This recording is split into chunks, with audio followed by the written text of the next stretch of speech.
Shabbat Shalom, everybody. This is Rabbi Stephen. Yes, this is Rabbi Stephen. See? Rabbi Stephen. Okay. So, it's interesting. I refer to myself, of course, as a rabbi because I am a rabbi, but I was on a webinar recently, and a few of us were rabbis, a few of us weren't, and they wanted to use familiar names, like just call me Stephen and call this person whatever. I've kind of got mixed feelings about that. On the one hand, I'm very proud of the fact that, I have a lot of learning, and I'm still learning. You're always learning. The one neat thing about Judaism is that the more you learn, the more you realize you don't know. And the more you realize that there's always something to learn, and it's exciting. It's very, very exciting. Now, it doesn't mean that you don't develop an experience, a skill set, if you will, a knowledge base. But what it means is that there's always more. There's always a challenge, and I'm the type of person that gets very, very excited about challenges. I love challenges. So in a way, on one hand, I'm very proud of the fact that I am a rabbi and I work hard at being a very good rabbi, the best for you. On the other hand, I appreciate the fact that let's not get hung up with titles and levels and whatever demarcations of who you are. Let's just be people. So I get that. Conservative Judaism has become very, very egalitarian of late, which means it's not just about men, older men. It's about everybody. It's about people with alternate lifestyles of sexual identity. It's about different cultures participating. A lot of people choosing Judaism that haven't been born into it. So why do we want to get hung up on identifications? Let's just all be Jews. So I understand that and I like that. So there it is. This week's portion, Tokhakhah, and your decrees. And this brings to a close the book of Leviticus. Some people call it the book of the Levi's process, of being a Levite, of officiating in the temple, and a lot of and applying a lot of the laws. And it ends with a couple of different things in it. Okay, so I always like to focus on which part of the Parsha we're doing for the appropriate triennial cycle. This is triennial cycle 3. So we're looking at the last part of, not necessarily always the last third, but the last part of the Parsha, depending on what's being promulgated or shown, depending on the continuity of that. Sometimes you might have half the portion as the triennial cycle. So in this case, we're focusing on vows to the temple, vows to contribute money, shekels, which was money, which was coinage, silver coins, and it was a certain weight, and therefore it had a certain value. Of course, back then, the value of precious metals didn't fluctuate or vary as much as it does today with an active market. So it was pretty consistent. So if you were a male, for example, between the ages of 20 and 50, and this is the first demarcation that they show, then if you're going to pledge your value as a human being, which is a male, an Israelite male between the ages of 20 and 50, you're going to donate 50 shekels. If you are a female, a woman between the ages of 20 and 50, and you're going to pledge your value as a human being, then you pledge 30 shekels.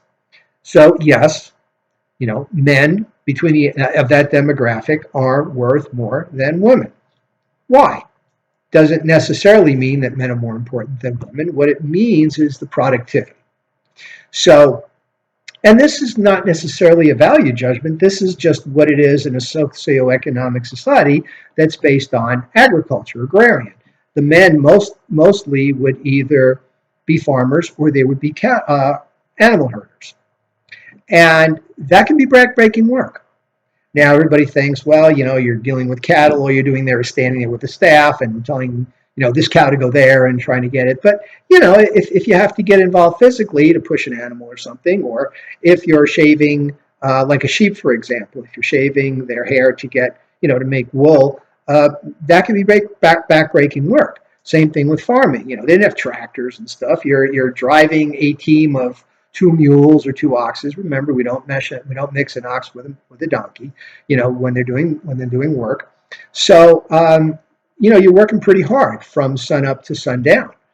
Taking a break maybe to eat or maybe take a break to do your prayers, whatever. So you're working pretty hard, and what are you producing? You're producing food and shelter, food and clothing, right? Which is at the bottom of Maslow's. If you know anything about Abraham Maslow, the famous psychologist, talked about his pyramid, his structure of needs. Food and shelter is survival is right at the bottom. Now, women, on the other hand, are taking care of the house. Maybe they're cleaning whatever dishes, putting together pottery to make food, taking the food that the man produces and cooking it, preparing it, taking care of the kids, maybe doing the breastfeeding, whatever. Yeah, it's tough work, but maybe not as stringent physically as the men's work. So that's basically it. It's not a discussion or a judgment on which work is more valuable in the grand scheme of things. You can make a case that they're both equal. Me personally, I believe that women are on a higher spiritual plane, which is why one of the reasons they're exempt from performing mitzvot that are positive and time-based, like praying, putting on tefillin. They're relieved from having to do that. Some women want to, and I say more power to them if you want. But if I told you in school you don't have to take algebra, would you want to do it anyway just because the boys are doing it? It's kind of like that. So it's not a value of their or a judgment on their value to society. It's just based on their production. That's why, like a little baby, I forget exactly what it is, but the value is not a lot, because what does a little kid do? How valuable are they to society? Maybe they fetch, maybe they do errands, okay, whatever. So that's how the portion ends. Now, in the middle of the portion, beginning of the portion, we have something called the Tokhakhah, which is the reproach or the warning. And you have a few verses where it says, hey, if you observe the commandments, then your grass will grow and your wheat will grow and you will harvest, and 10 of you will chase 100 of the enemy, and it's just very positive in 3 or 4 verses. If you don't observe the commandments, and there are 7 levels of consequences that get worse and worse. So I've got this written down. It's part of my sermon, and I'm going to do my best to remember it. As I like to speak to you kind of off the cuff. I don't like to have prepared things. I like to think that I'm learned enough. I've done enough research over time to where I could just rattle these things off. And then again, I am human. I do make mistakes. Yes, I do make mistakes. You can quote me on that. Happens. I'm not perfect. God made me not perfect, so I would have challenges. I told you I like challenges. So God's like, okay, let's give you some more challenges. Here you go. Okay, so there's a whole progression. So people, first of all, stop observing the commandments. Then they look at people that don't and feel guilty. Then, in order to assuage that guilt, they deny the value of the mitzvah. Then they start feeling resentful to the people that do it. Then they say, well, what is this? What are these commandments for anyway? And, then who is this God anyway? And why does God want to control us and all this other stuff? So it basically goes from being lazy to denying to justifying the fact that you're not doing the commandments.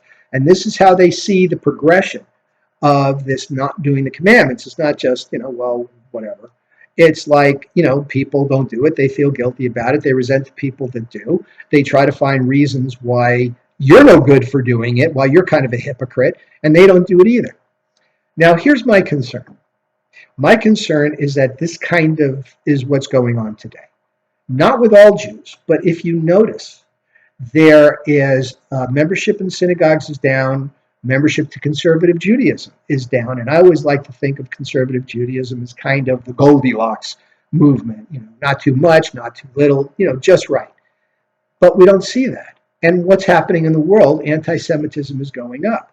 So I don't want to go on record as saying, see what's happening? You're not observing the commandments and God is punishing you. I don't want to go there. Where I do want to go is strength in numbers. Think of that.